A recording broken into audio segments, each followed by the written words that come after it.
something that came to me this week as I've been working with stuff, and it was the idea of attention.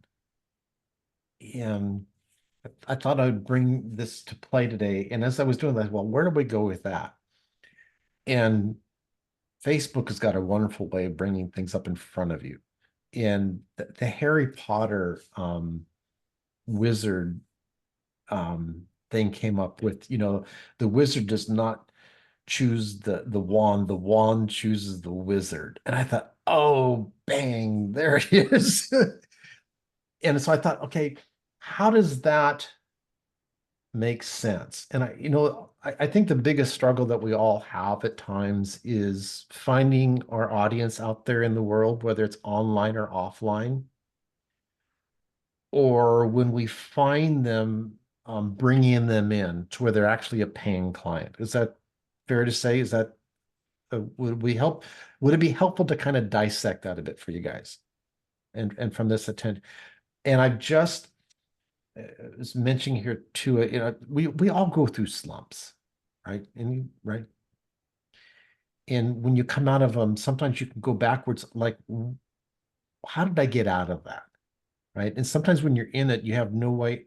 Sometimes when you're in the hole, you have no idea how to get out of the hole. Right? Correct? And then sometimes you get out of the hole and you go, oh yeah, it was just an easy. I needed to put my foot up on that side and that side, and then I'm out of the hole. So many times in our businesses, we are looking for better clients. We're looking for anybody. Some days, right? Like anybody that wants to give us $1, right? But really going after better clients. And so the problem is sometimes we're forcing it in the wrong place. Have you ever felt like I've got my message down, I've got my package down, doggone it, I got the certificates, I've got it all on paper, got my business cards printed. Where's everybody at? They're supposed to come. Everybody told me if I did all that stuff, if I got my website together, my social media together, that they would just.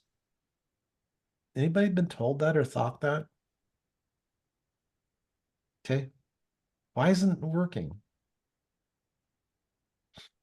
Because the wizard does not choose the wand.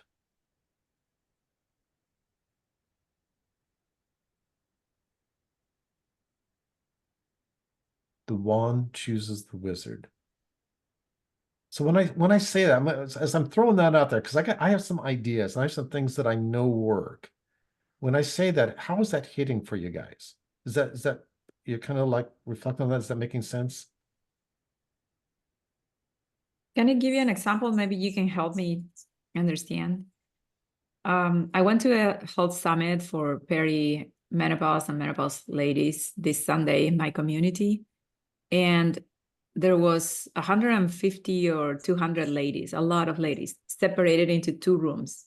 One was the lectures and presentations. The other one was the product, like samples, skincare and, supplements. 90% of the ladies were all the time shopping around and they were not interested in listening to the experts. The other thing that I learned is that out of 5 topics, when they played a trivia game, they chose the blue zone out of many others, which means it is, that's my need, that's my focus. But the ladies are more interested in superficial solutions, right? Like skincare or jewelry, things like that, or supplements, pills. And so in that case, should I understand that I'm not the wizard for that group? Could be. Yeah, and so you're coming, and they're and I've had this happen myself as well. And I have spent good money and time going places and setting up the table and everything. Because, oh my gosh, this is like an incredible opportunity. Mm-hmm. And I come back empty-handed. It's happened, and it's happened at a very hard bite financially. Mm-hmm. Okay, more than once. I wish I could say I only made that mistake once, but I've made that mistake multiple times. So The wizard does not choose the wand chooses the wizard. One of the things that I learned when I worked with Chat Holmes, especially like Maricel going to an event, is you have to make yourself be the no-brainer um, person to talk to, not because you have the best pitch or anything like that. You have to get their attention. And that was kind of like my first thought when it comes down to, why are we not getting clients? Because you're not getting their attention. Mm. So when that happens, you have to step back. Getting their attention is not telling them about what you do. Mm. Getting their attention is something else. And the example that Chet always used was the dirt doctor example. And it was a big farming type of expo um, that the client that Chet had was going to, and they were experts in soil. In other words, they were providing fertilizer combinations or something. I mean, how boring can you get? I mean, this is like incredibly boring, right? And these guys had typically gone to this event. I think it was in Las Vegas, this big, farmers convention, right? Here's all of the ideal clients for this person. And they would go and set up their booth. And these guys were the experts, hands down, but they weren't getting people's attention.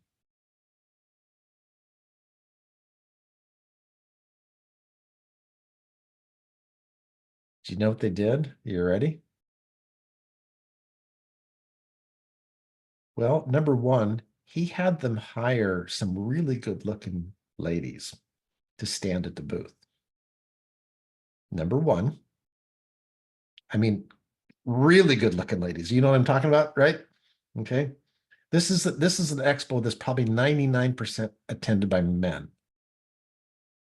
It's some good looking ladies at the booth.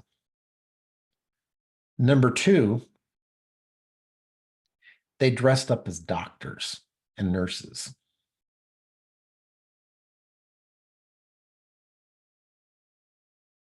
And they wrote prescriptions. They were the dirt doctor. They became the dirt doctors and nurses. Does anybody know anything about men? There is something about men that are attracted to really good women in nurses' outfits.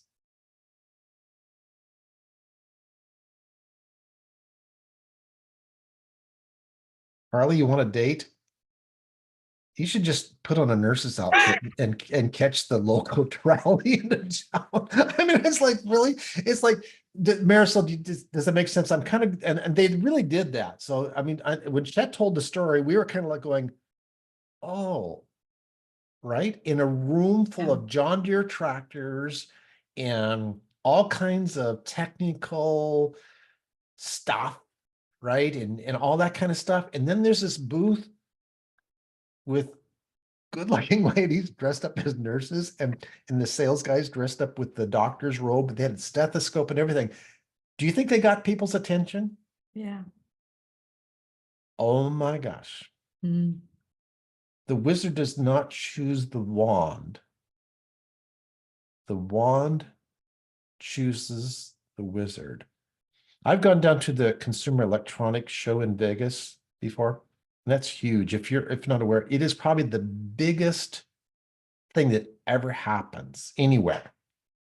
And in Vegas, it takes over Las Vegas as big, and Vegas hosts some big things, but the Consumer Electronics Show is crazy big. Do you know what I remember about the Consumer Electronics? The one thing I remember? It is the booth with the mermaids.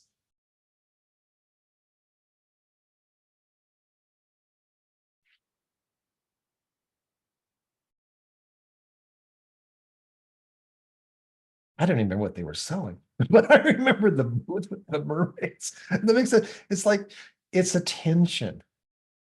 Yeah. It's attention. Now, Marisol, I don't need you to dress up like a nurse or a mermaid, but when you go into the room, you have to get people's attention. Now, let's break that down. Are you all here today? How did I get your attention this week?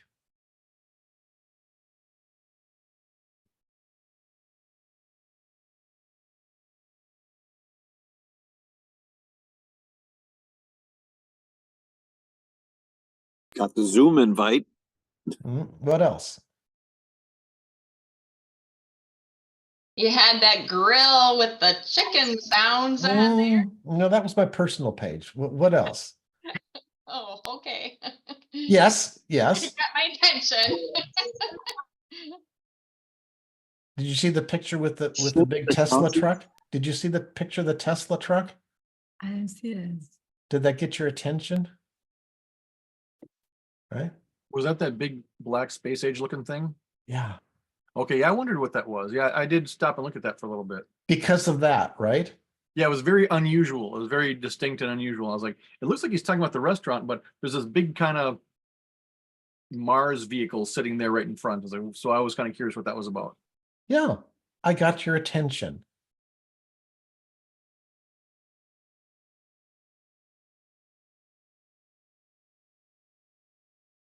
When you go out in the marketplace, are you getting people's attention?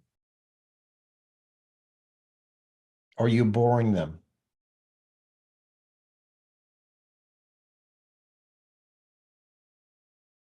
Tony, when you go out in the marketplace, are you getting their attention or are you boring them to death? Good question. Yeah, it is, isn't it? It's what I try to get people well, when it comes to like social media, I try to get people's attention by put out there, but sometimes the question is it actually working? Because I try to post about everything. Yeah. I mean, I'll tell stories about what's going on with my cat. One of my biggest posts was last week when I posted just a picture of my hand. Yep.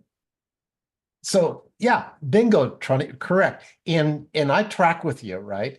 And I'm gonna tell you, I know more about your cat than anything else. I paid more attention to your cat than anything else you posted. And no offense to anything, because I think stuff you post is really, really cool. But you got my attention, and I'm not even a cat lover. I'm a dog lover, but I'm a pet lover. That makes sense. And when you start talking about your cat, you had me. Mhm. Does that have anything to do with your coaching? Absolutely not. Absolutely not.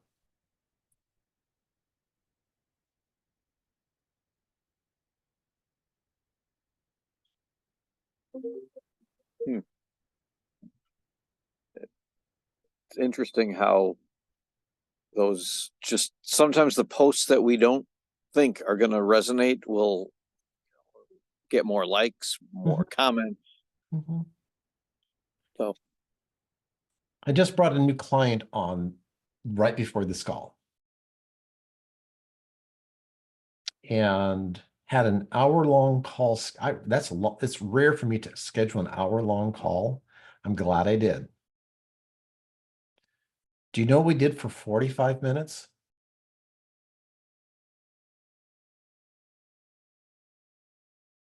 Talked about nothing that I was selling for 45 minutes.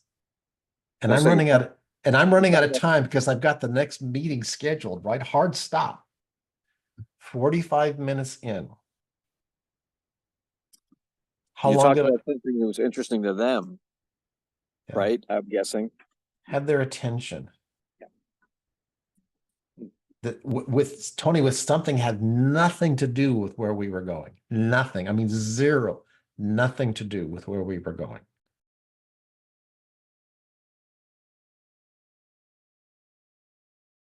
Took me 90 seconds to pitch them and another 30 seconds to get their credit card. And then we were back to where we were.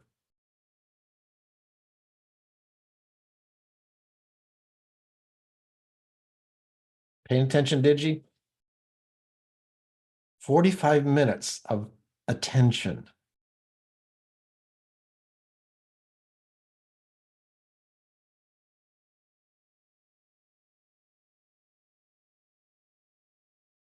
So I would suggest that at some point in that 45 minutes, even though you weren't talking about what you're selling, at some point in there, that's when the person made their decision. Do you have a sense for what that point was when they made their decision?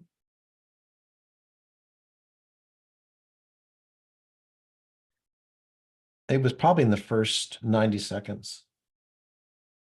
Oh, you think it was that fast? Yeah. Okay.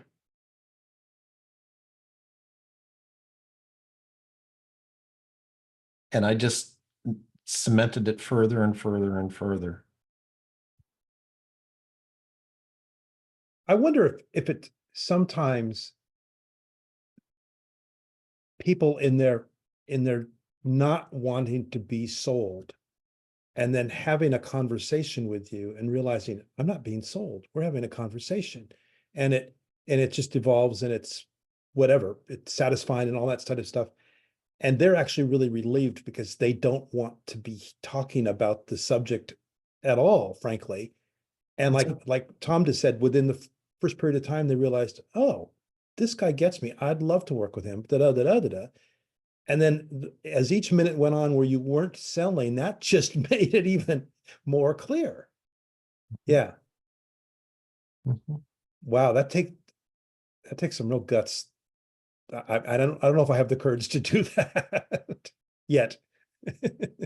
Well, so let me give you the courage to do that because it actually works. I'm gonna tell you, it's counterintuitive. I had a 15-minute call scheduled with a gentleman this week. And it was a sales call, Eric. I mean, there was no ifs, ands, or buts about it. This was a sales call. 15 minutes on the call. 14 minutes in, the guy says, I was waiting for the shoe to drop and you would pitch me. You haven't pitched me. And I says, his name was Tom. I says, Tom, yes, I have.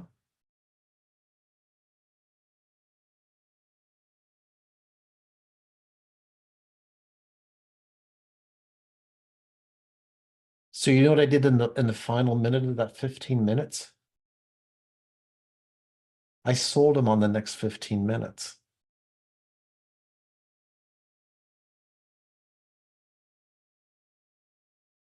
I didn't get his credit card, but I will. That makes sense?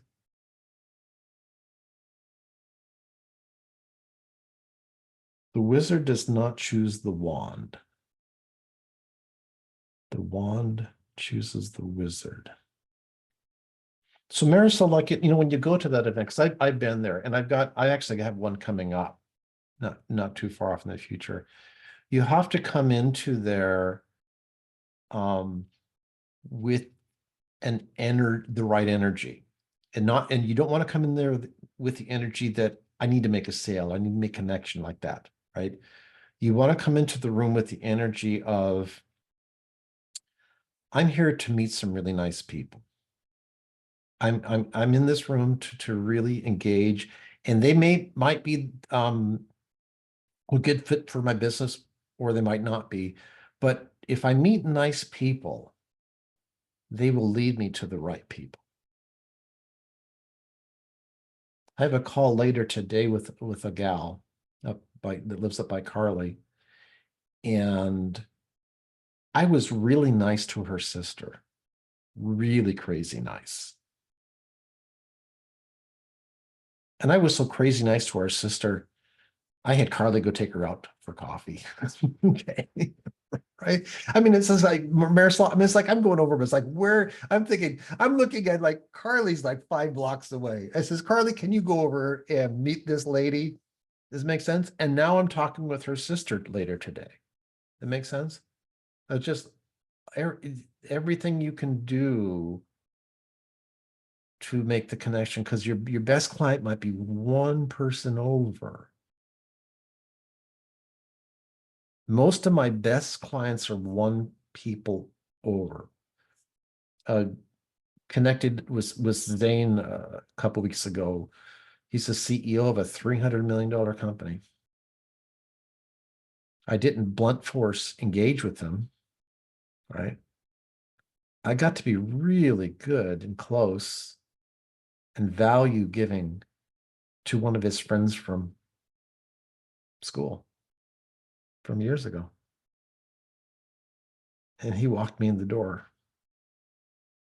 And he told Zane, you need to talk to Donald. Patience. Marisol took me over a year. Was it worth it? Do you think it's worth it? Actually, close to 2 years. Was it worth 2 years of patience and nurturing to not only get the appointment with Zane, but walked into the office with endorsements and everything? The wizard does not choose the wand.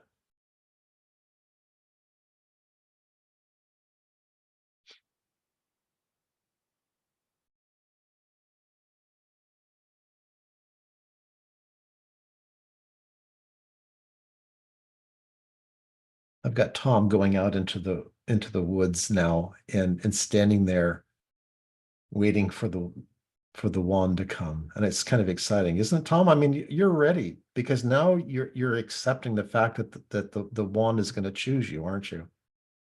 Right? Is it a different feeling? You're talking about me or your guy? I'm talking about you, my Oh, I thought friend. maybe you were talking about the guy from the story. No, Me talk going about into you. the woods. Yeah, no, you're ready for the wand to choose you. Yeah, yeah. It's a different feeling, isn't it? Mm-hmm. It's more, I guess I'd say I'm more creating than I'm more creating than what's as opposed to Forcing it. Yeah, yeah, maybe that's it. Yeah. yeah.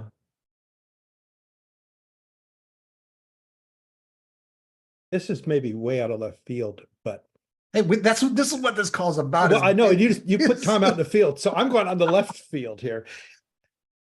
Very free, not every case, but very frequently, the great violinists and cellists and string players will wait an entire career for a violin and or a bow to come in to their dealer or to their agent or whatever. And most people don't realize how much money those things cost. You're getting an idea. But the thing is, I know violinists who have maybe had 20 or 30 different bows, and each time they've had them on consignment and they send them back because it's not the right bow yet. Now, that's not a story that makes sense maybe for many people. However, there's a reality in the world where that's absolutely true. Because a violinist, doesn't matter how fancy the bow is to someone else, if it doesn't feel right to you, there's no way you're going to play at your highest level. Yeah. But along those lines, Eric, it's very much in alignment. And because I mean, part of this is 5% of success happens in the last stretch. And that last 5% is some of the hardest that you'll ever go through. And where I'm kind of putting this out there, so many times we give up because, oh my gosh, this is getting too hard. It can't be right. What I want to tell you is, oh man, as it started getting hard and almost like just every obstacle gets thrown at you. I mean, something comes out of left field. I have had crazy stuff recently come out of left field at me, like almost took me out, came this close to taking me out. And I says, oh, something must be about ready to happen because I am just about at break point and almost stepping over it. And it's right there. Rubinstein, famous piano player out of Russia, lived into his 90s. One of those people that performed on stage at Carnegie Hall, very, very famous. In his final years, playing some really big pieces, still practicing.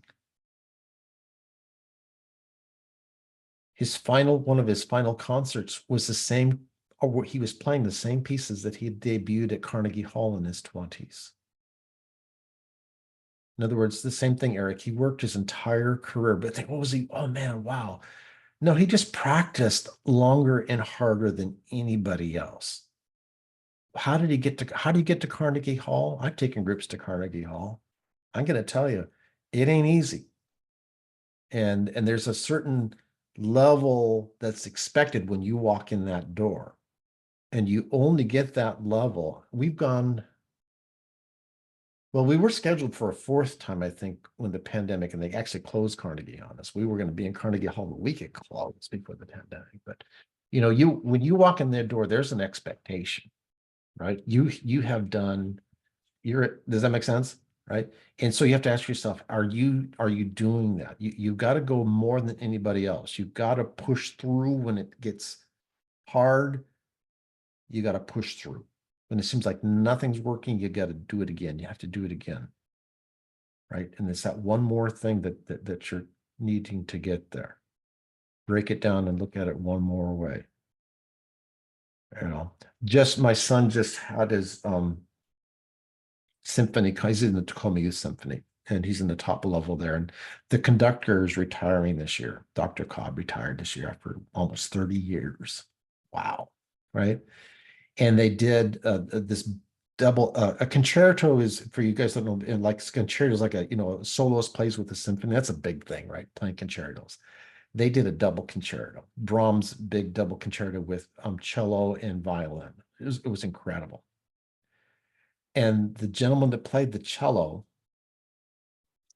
had performed this when he was younger under the same baton of Dr. Cobb. 20 years later, performing again on Dr. Cobb's final, and all of that transversed, right?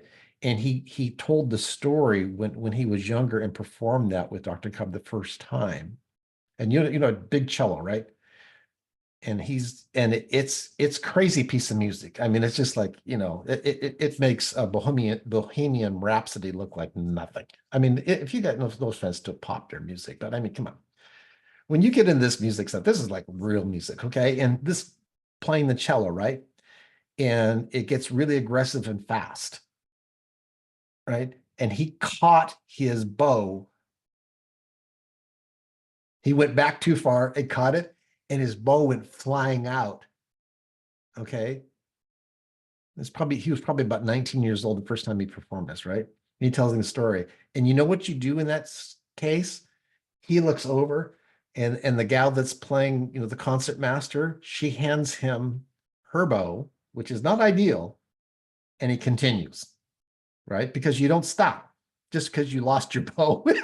Can you imagine, Eric? I mean, it's like, oh, my bow's, in the third row, and I got the cello, and I'm in the middle of the concerto, and there's an audience, right? And the concert mistress, without missing a beat, hands him her bow, and he finishes the concerto, right? So this last weekend, of course, he told that story because they were giving all the accolades, right, for Dr. Cobb as he's retiring. And so there again, he's going to come out and perform the same piece. He walks out with two bows and sets one down next to it, right? It's like you're kind of go like, right? It's like, there's just like we started this conversation today. There's two kinds of people in the world. The ones that have a backup and the ones that wish they had backed up type of stuff. But attention, the wizard does not choose the wand. Makes sense.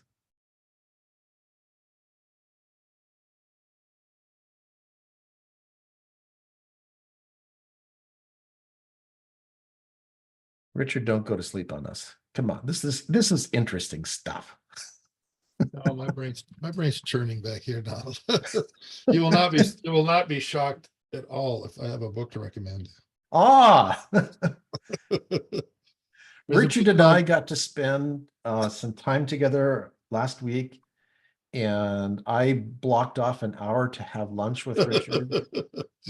And 3 hours later, we were still Standing on the dock. We were still there, and I was like going, I have missed my next things on my list today, but it was wonderful.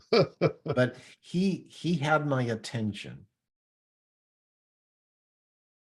Well, thank you. Yes, we had a wonderful time. That was terrific. Perfect day. Everything about it was great. Yeah. And you know, for everybody there, what's Donald's favorite lunch? Fish and chips. They were great. Oh, well, I will speak to a little bit. There's a book that's just amazing. It's called The Obstacle is the Way by Ryan Holiday. It is a book full of, oh God, it's tough, but that's your opportunity. Oh man, this is hard. Oh, this is just oh man, this is a challenge. Oh, I've almost got wiped out. Oh, all this stuff is happening. And the theme of the book is that's not a problem. That's your opportunity in each case. Yeah. Turn it into an opportunity. But that really speaks to the theme of what you're talking about today. Mhm. It's such a great way to think because what I mean, life, you spoke about it a lot today. Life just throwing stuff at you left and right. You like to say energy. I don't like that. I like the word mindset. That's fine. To have your You mind, use your word and I'll use mine, and we're still really good friends. yeah, the idea that the mindset that an obstacle is actually an opportunity, Yeah. it's just such a useful thing to walk through life with. Yeah. It's just so liberating. It kind of lifts a lot of the heaviness of challenges and problems off of you. It's like, oh, and you said it today. Oh, I got a bad one. A good one must be coming. You know? Yeah. It's the story that the pony in the round pen. You know, this little girl, and if you guys don't know horses, like a round pen, you got to take your horse out, and you got to get the wiggles out of it. And so a round pen is you get the horse in there, it runs around. It gets, you know, you don't want to get on a horse that's got any wiggles because the horse will wiggle you right off. Okay. So typically, if you've got a horse, you're round penning the horse before you get on and ride it. And so this little girl is in the round pen and she's just knee deep in horse poop. And she's throwing it every which way. And they're like, what is going on? Right? Why? And she's happy. She's giddy and happy. Right? And somebody says, little girl, I mean, what's going on here? She says, with all this horse poop, there's got to be a pony in here somewhere. Right. And so many times we're going through and we're trying to build our business and we're going, I just feels like I'm flinging horse poop. Right? Hey guys, that's it. When you go to the event and you put all your effort and nothing's happening, you're not failing, right? You're not failing. That's it. You have to go through that. And you see that the next time you go in that room, Marisol, you got to figure out, how do I get their attention? How do I get their attention? And I gave you the example of the dirt doctor, you know, from Chet, and I think it's in his book, if you get his book, you know, but I was doing enterprise sales about a dozen years ago, and I was going to these conventions that were so boring, it was crazy. It was the mailing industry. I mean, I had to put toothpicks to keep my eyes open, right? But I'm there, I'm selling people, and you know, this big enterprise software. I could not believe what I saw. I mean, I saw people doing wrong, but this one company, do you know what they had there on the convention floor in the booth section? Dogs. They had a pen of dogs to be adopted. It had nothing to do with what they were selling, Puppies, I'm assuming. right? But they had 5 or 6 puppies to be adopted that, you know, like, right? I mean, it was like everybody was talking about it. Everybody was talking about it, you know? And then one of the other vendors, they had little bottles of booze, right? And if you knew the secret word, you could go and ask them and get a bottle of booze. I mean, it's like, you know, whatever. Does that make sense? It was like, it had nothing to do with what they were selling. And the puppies had the booze, right?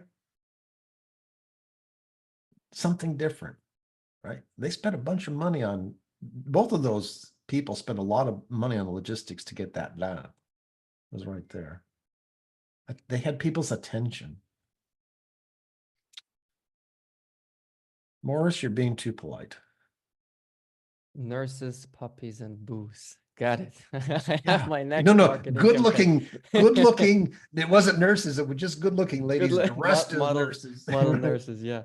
Now I Yeah. wanted to add something to your statement regarding obstacles and also coming out of Eric's workshop, which is also about, turning obstacles into opportunities. I had a guest on my podcast yesterday, and she got scammed out of 6 figures of her life savings. And she was totally like destroyed, of course, not just financially, but also mentally. Oh. And in that panic, she realized she needs to make money. And so she launched a business. And her business became successful. And now she buys and invests in other businesses. Mhm. And she told me that that scam jump started her, it pushed her to start launching her own business. Yeah. So talking about taking an obstacle and turning it into an opportunity, I wanted to share that. Yeah. It's over and over again. I had a couple people sue me a couple years ago, a couple different entities. And it was painful. It was expensive. It was embarrassing. I got mad. I doubled down, you know. When somebody comes after you legally, it doesn't make a difference if you're right or wrong. Did you know that? It doesn't make any difference. And one battle I strategically won, and one battle I strategically lost to avoid a bigger battle.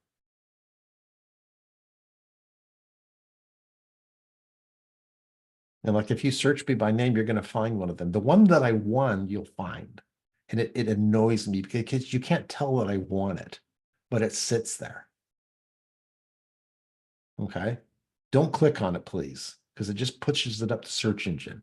So, Morris, do you know what I'm doing? I'm drawing people's attention away from it by making sure I post enough stuff that it keeps getting pushed further and further down. Make sense? Just full transparency. Attention, right? The wizard does not choose the wand. The wand chooses the wizard. That help you guys out? Yeah. It's right there, isn't it?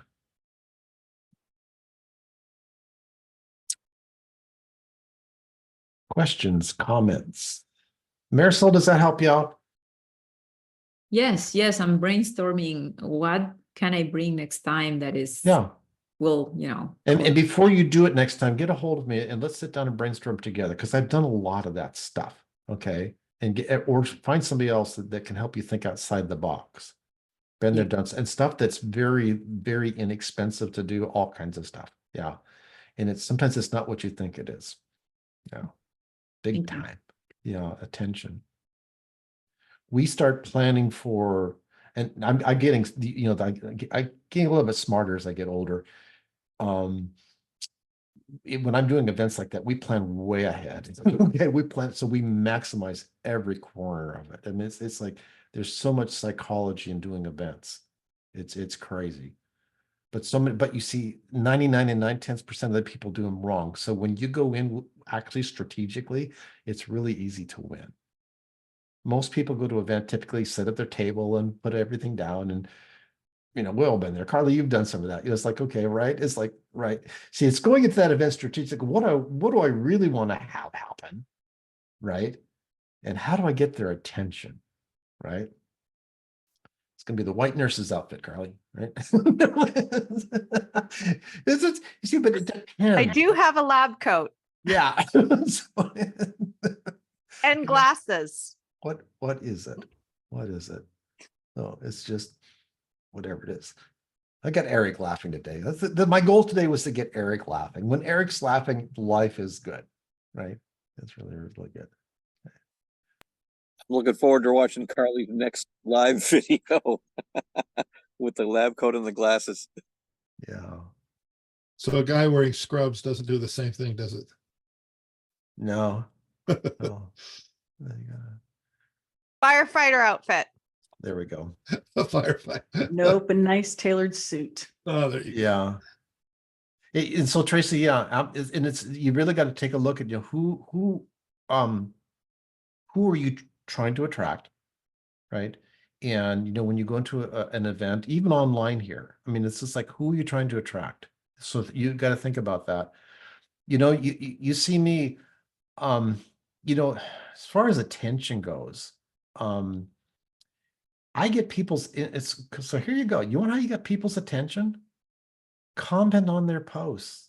It is so easy to do. Hit the like button. I don't spend a lot of, I spend more time commenting than I ever do posting stuff. Anybody's like, oh, I got to get my content out there. Yeah, you want to make money? Comment on other people's content. Be the first one to comment. Comment often. Comment sincerely, authentically. It's crazy valuable. There's people right now that I am stalking. And I'm going to tell you, and I don't see, not every, see, and you got to be careful. If I comment every time they post something, oh, they're stalking me. But if I'm very selective when I do it and it's really heartfelt and meaningful or something, it has power. It has crazy power. Right. And there's a big name right now that I am trying to broker a conversation with. And I am strategically engaging with their posts on media, on various platforms. Shocking, isn't it? Is it working? Do you think when I ask for a Zoom call with them, do you think they're going to take it? Pretty high chance. I'm patiently going after them, right? But you can do this with all the times, right? And it's not about pitching, right? It's about getting attention. Help you guys out tonight. That kind of cool.